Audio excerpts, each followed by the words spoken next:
Good morning student, welcome again. कैसे हो आप राजे? आई होप आप सब ठीक हो। राजे, हम हमारा टॉपिक अकाउंट का कंटिन्यू करेंगे। हमने इससे पहले किया था हमारा पार्टनरशिप अकाउंट। सबसे पहले पार्टनरशिप अकाउंट। सेकंड चैप्टर हमने किया था वैल्यूएशन ऑफ गुडविल। इन दोनों चैप्टर्स के हमने न्यूमेरिकल कंप्लीट कर लिए थे। थर्ड हमने स्टार्ट किया था एडमिशन। एडमिशन का सिर्फ हमने मीनिंग ही किया था, इसको एक बार हम स्टॉप करेंगे। एडमिशन की जगह हम आज स्टार्ट कर रहे हैं dissolution. Dissolution of partnership firm. Dissolution का मतलब क्या है? पार्टनरशिप फर्म हम अच्छे से जानते ही हैं, पहले से पढ़ते आ रहे हैं। डिसोल्यूशन का मतलब है पार्टनरशिप फर्म को ख़त्म करना, बंद करना। इसे हम डिसोल्यूट बोलेंगे। डिसोल्यूशन के मेनली दो कारण हैं, by court, without interference of court, बिना इंटरफेयर के कोर्ट के, और कोर्ट के इंटरफेयर से। दो तरीके से हमारा डिसोल्यूट होता है। फर्स्ट रीज़न करेंगे, कोर्ट इंटरफेयर नहीं कर रहा डिसोल्यूशन में। इसका रीज़न एग्रीमेंट। जो हमारा एग्रीमेंट है, बाय एग्रीमेंट, जो हमारा एग्रीमेंट है वो हमें डिसोल्यूट करने पे मजबूर कर रहा है। मीन्स हमने एग्रीमेंट में मेंशन किया है कि हम इतना टाइम पीरियड ही पार्टनरशिप को कंटिन्यू करेंगे, इसलिए हमें क्या करना पड़ेगा? डिसोल्यूट, फर्म को बंद। Compulsory dissolution. कंपल्सरी का मतलब है बिजनेस लॉस क्रिएट कर रहा है। इट मीन्स फर्म को बंद करना चाहिए। Next one, notice of partnership act will. Partners की मर्जी से एक नोटिस तैयार हुआ है फर्म को बंद करने के लिए, इसलिए हम फर्म को क्या करेंगे? डिसोल्यूट। नेक्स्ट वन है बाय कोर्ट।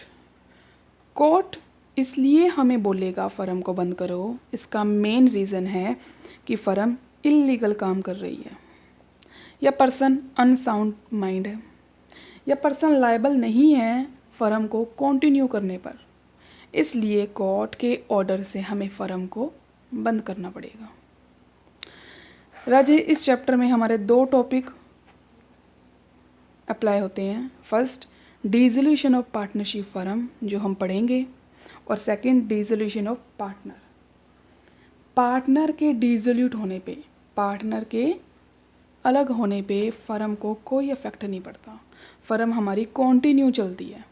बट फर्म के डिसोल्यूट होने पे पार्टनरशिप भी बंद होती है और फर्म की बुक्स भी क्लोज होती हैं। दोनों में काफ़ी फ़र्क है। हमारा टॉपिक है डिसोल्यूशन ऑफ पार्टनरशिप फर्म। जब हम फर्म को डिसोल्यूट करेंगे हमें बहुत कुछ करना पड़ेगा। देखना पड़ेगा कि फर्म ने क्या कुछ कमा लिया है और क्या कुछ फर्म ने पे करना है बाहर। बाहर मीन्स थर्ड पार्टी को। इंटरनल हम बाद में देखेंगे, पहले हम एक्सटर्नल देखेंगे फर्म ने कितना पे करना है। इसके लिए हम मेनली अकाउंट बनाते हैं रियलाइजेशन। इसमें हमारे 4 अकाउंट्स अप्लाई होंगे। फर्स्ट है रियलाइजेशन अकाउंट। रियलाइजेशन नाम से पता लग रहा है, रियलाइज्ड। रियलाइज्ड का मतलब एसेट्स को सेल करना और लायबिलिटीज़ की पेमेंट करना।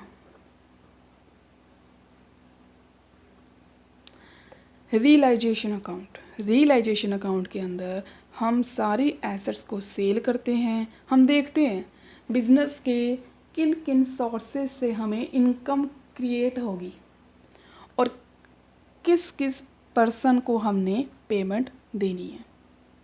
उसके बाद अगर कुछ प्रॉफिट या लॉस बचता है तो वो पार्टनर बियर करेंगे। नेक्स्ट वन, पार्टनर का लोन अकाउंट। इसमें हम पार्टनर का लोन अकाउंट बनाते हैं, थर्ड पार्टी का नहीं। नेक्स्ट बनाएंगे partner capital account. Last one bank account. Bank account कह लो या कैश अकाउंट, जो सबसे इम्पोर्टेंट है, हमें ये बताएगा कि न्यूमेरिकल सही है या गलत। First one, realization account. Realization account में सबसे पहले हम सारी की सारी लायबिलिटीज़, सबसे पहले हम लायबिलिटीज़, पता ही है हर अकाउंट की 2 sides, first one debit, second one credit. Debit को 2 से डिनोट करेंगे, क्रेडिट को बाई से। जितनी भी हमारे पास एसेट्स हैं, एसेट्स की बुक वैल्यू, रियलाइजेशन अकाउंट बनाने के लिए हम फर्म की बैलेंस शीट को चेक करेंगे। बैलेंस शीट आपको पता ही है, बैलेंस शीट की 2 साइड्स हैं, एसेट्स एंड लायबिलिटी। जितनी भी एसेट्स बैलेंस शीट में मेंशन हैं उसको हम 2 वाली साइड यानी डेबिट करेंगे, बट बुक वैल्यू। जितनी भी लायबिलिटी है उसको हम क्रेडिट साइड, बुक वैल्यू। राजे यहाँ एक बात ध्यान देने वाली है कि हम सारी एसेट्स मेंशन कर रहे हैं, बट हमें मेंशन नहीं करना क्या। अगर बैलेंस शीट में मेंशन है प्रॉफिट एंड लॉस अकाउंट तो हम रियलाइजेशन में मेंशन नहीं करेंगे। अगर बैलेंस शीट में मेंशन है कैश, ये भी हम रियलाइजेशन में नहीं मेंशन करेंगे। बैंक अकाउंट, अगर बैलेंस शीट में बैंक अकाउंट लिखा है तो इसे हम नहीं मेंशन करेंगे रियलाइजेशन में। इनके अलावा जितनी हमारी एसेट्स हैं, चाहे वो फिक्स हैं चाहे वो करंट हैं, उन सारी एसेट्स की बुक वैल्यू को हम डेबिट साइड लिखेंगे।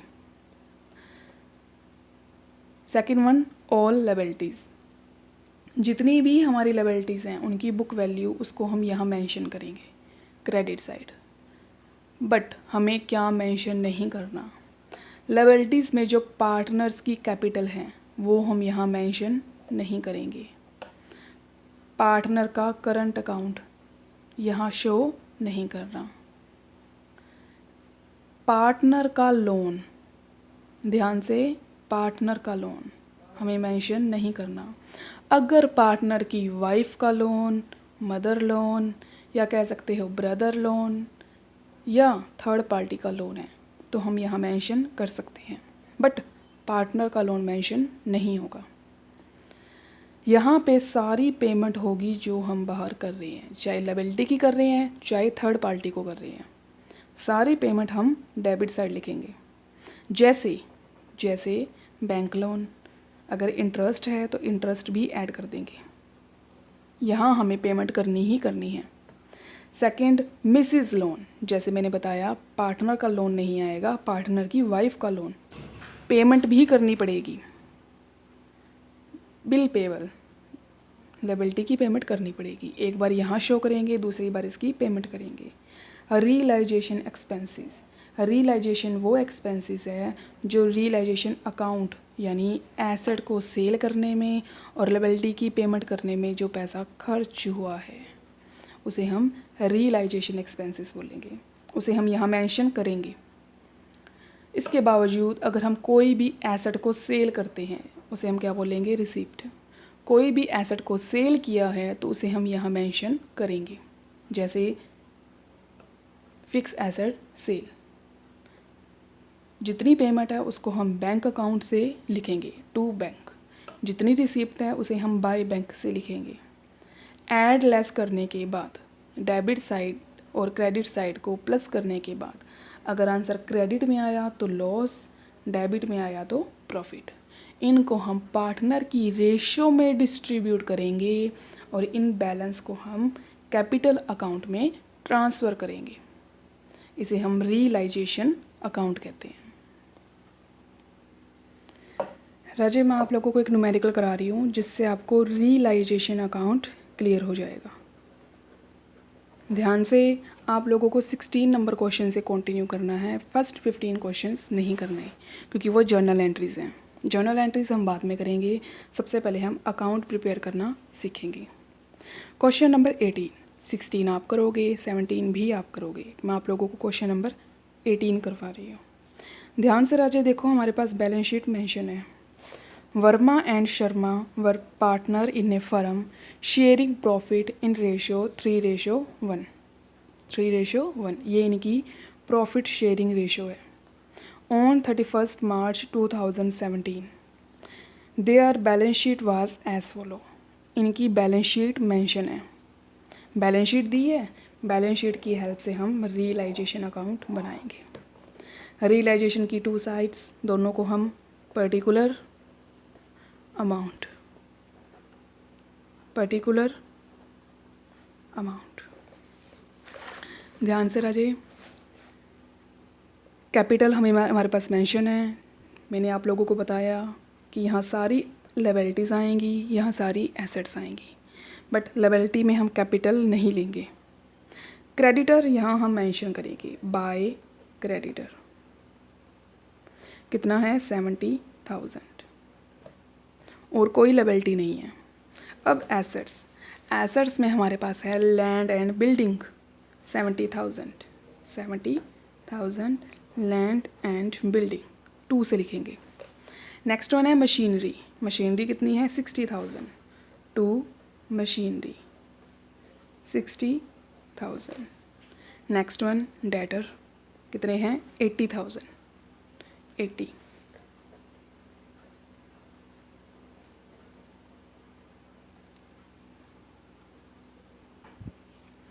हमने बैलेंस शीट्स की हर आइटम को उतार लिया। हमारे पास बैंक बैलेंस है। मैंने आप लोगों को बताया कि बैंक हम यहाँ मेंशन नहीं करेंगे। ये करने के बाद हम एडजस्टमेंट देखेंगे।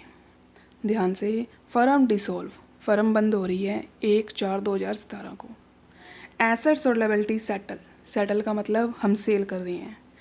Liability creditor took over land and building full settlement. ध्यान से राजे, creditor 50,000 took over land and building full settlement. जब भी फुल सेटलमेंट हो तो हम ना तो लैंड एंड बिल्डिंग की एंट्री करेंगे, ना ही क्रेडिटर, यानी एसेट्स और लायबिलिटी आपस में सॉल्ट आउट हो रही हैं, इसलिए हम इनको मेंशन नहीं करेंगे। कितने क्रेडिटर थे 50 क्रेडिटर की पेमेंट करनी थी, हमने उसके बदले में उनको क्या दे दिया, लैंड एंड बिल्डिंग, तो हम इसको मेंशन नहीं करेंगे। नेक्स्ट है रिमेनिंग क्रेडिटर। ध्यान से, क्रेडिटर कितने हैं 70 में से हम 50 की पेमेंट कर चुके हैं, कितना रह गया 20। Remaining creditor paid in cash, हम पे कर रहे हैं। ध्यान से देखो राजे, क्रेडिटर हमने यहाँ मेंशन किया था, यानी पेमेंट हम यहाँ करेंगे। टू बैंक लिखेंगे, टू बैंक अकाउंट, ब्रैकेट में मेंशन करेंगे क्रेडिटर कितने 20,000। राजा क्रेडिटर हमारे पास हुए 20,000, उनकी पेमेंट हम कैश में कर रहे हैं, इसको हम यहाँ मेंशन करेंगे। नेक्स्ट एडजस्टमेंट देखो हमारी है, machinery was sold at a depreciation 30%। Machinery sale हो रही है 30% डेप्रीशिएशन पे। मशीनरी हम डेप्रीशिएशन ले रहे हैं 30%। ध्यान से, मशीनरी की वैल्यू हमारे पास है 60,000। 60,000 में से 30% लेस कर दो डेप्रीशिएशन। 60 में से अगर 30 लेस करें तो हमारे पास बचेगा 42,000। हम यहाँ लिखेंगे बाय बैंक, ब्रैकेट में मशीनरी 42,000। नेक्स्ट है डेटर कलेक्ट एट ए कॉस्ट 500। डेटर जो हमने, डेटर का मतलब पैसे कलेक्ट किए, कितने थे 80,000। 500 रुपये खर्चा आ गया, 80 में से 500 को माइनस कर दो, 80,000 माइनस 500, हमारे पास बैलेंस बचेगा 79,500। Expenses of realisation 1,700। एक्सपेंसेस हम 2 वाली साइड, 2 रियलाइजेशन एक्सपेंसेस, बट इसको भी हमने बैंक ही लिखना है, ये हमारा ब्रैकेट में आएगा 1,700। और कोई इन्फॉर्मेशन हमारे पास नहीं है। राजे, आप इन सबको ऐड करो और लेस करो। जब हम ऐड करेंगे तो हमारा बैलेंस आएगा लॉस में। इन सब को ऐड करने के बाद हमारा आंसर आएगा सिंपली 2,47,000 टोटल। 2,47,000 में से इनको हम माइनस करेंगे तो हमारे पास लॉस बचेगा कितना, ये आप माइनस करके देख सकते हो। हमारे पास लॉस आएगा सिंपली 40,200। इस 40,200 को हम किस रेशो में डिवाइड करेंगे, 3:1 में, जो हमारे पास मेंशन थी 3:1। किस में, वर्मा और Sharma. By loss transfer to Verma and Sharma. 40,200 को हम 3:1 में डिस्ट्रीब्यूट करेंगे, हमारा आंसर आएगा सिंपली 30, 150, 10, 0050। ये हमारा राजे रियलाइजेशन अकाउंट है। आप लोगों को रियलाइजेशन अकाउंट करना है। रियलाइजेशन अकाउंट के बाद हम बनाएंगे capital account. Capital Verma Sharma, Verma Sharma. आप लोगों को इसका फॉर्मेट आता ही है अच्छे से। यहाँ हम लिखेंगे पर्टिकुलर, पार्टनर का नेम, पर्टिकुलर पार्टनर्स का नेम। सबसे पहले हम देखेंगे पार्टनर्स की कैपिटल कितनी है, 120 और 80। By balance BD 1,20,000 and 80,000। हमारे पास लॉस आया था ये 30, 150, 10, 0050। इसे हम लिखेंगे बाय रियलाइजेशन लॉस अकाउंट। और पार्टनर्स की कोई भी इंफॉर्मेशन हमारे पास अवेलेबल नहीं है, तो हम इसका टोटल करेंगे 1,20,000, 80 में से माइनस करेंगे इसे तो हमारा आंसर आएगा 69,950। 120 में से माइनस करेंगे इसे तो हमारा आंसर आएगा 89,850। अगेन इसका टोटल कर दो। अजय हमने एडलेस किया है और कुछ भी नहीं, आपको आता है ये, हम पहले कर चुके हैं। इसे हम लिखेंगे बाय बैंक अकाउंट। ध्यान से हमने क्या लिखा, बाय बैंक अकाउंट। लास्ट हमारा बनेगा बैंक अकाउंट। जो ये बैंक का बैलेंस है इसे हम यहाँ ट्रांसफ़र करेंगे। ये कौन है, वर्मास कैपिटल, ये है Sharma's capital. Verma's capital account, Sharma's capital account 89,850, 69,950, जो दोनों आंसर आए। अब ध्यान से राजे, जो हमने यहाँ पे सेल की थी 1, 2, 2 एसेट्स सेल की थी, एक हमारी मशीनरी, दूसरा हमारा डेटर। ये दोनों बैलेंस किस साइड है, बाय वाली साइड। इसे हम 2 वाली साइड लिखेंगे। क्या लिखेंगे, 2 एसेट्स रियलाइज्ड 42,000, 79,500। आप इनको ऐड करके भी लिख सकते हो। जो हमारी यहाँ पेमेंट हुई थी 20,000 और 1,700, टोटल 21,700। 2 वाली साइड है तो ये बाय वाली साइड आएगी, बाय लायबिलिटी पेमेंट। एक बात और राजे, बैलेंस शीट में हमारे पास बैंक बैलेंस है, कितना है 60,000। कौन सी साइड है, एसेट वाली साइड यानी बाय वाली साइड। इसे हम 2 वाली साइड लिखेंगे 60,000। इनका आप टोटल कर लो, इनका टोटल और इनका टोटल इक्वल आना चाहिए। अगर इक्वल आता है तो आप लोगों का क्वेश्चन ठीक है। इसका आंसर आएगा 181,500, 181,500। दोनों का बैलेंस अगर इक्वल है तो आप लोगों का क्वेश्चन सही है, अदरवाइज़ क्वेश्चन की में या एडजस्टमेंट में आपकी कोई गलती है। राजे, इस क्वेश्चन के बेस पे आपके काफ़ी क्वेश्चंस हो जाएंगे न्यूमेरिकल, आप लोगों को करने हैं। अगर आपकी कोई क्वेरी है तो आप मुझसे पूछ सकते हो। सभी क्वेश्चन सेम हैं, सभी की क्वेश्चन में एडजस्टमेंट में थोड़ा बहुत चेंजेस हैं, वो आप लोग मेरे से पूछ सकते हो। नेक्स्ट वीडियो में हम और न्यूमेरिकल करेंगे, तब तक आप लोगों को 30 तक क्वेश्चन करने हैं। जितने आपसे हो आप कर सकते हो। अगर कोई क्वेरी है तो आप मुझसे पूछ सकते हो। Thank you Raje.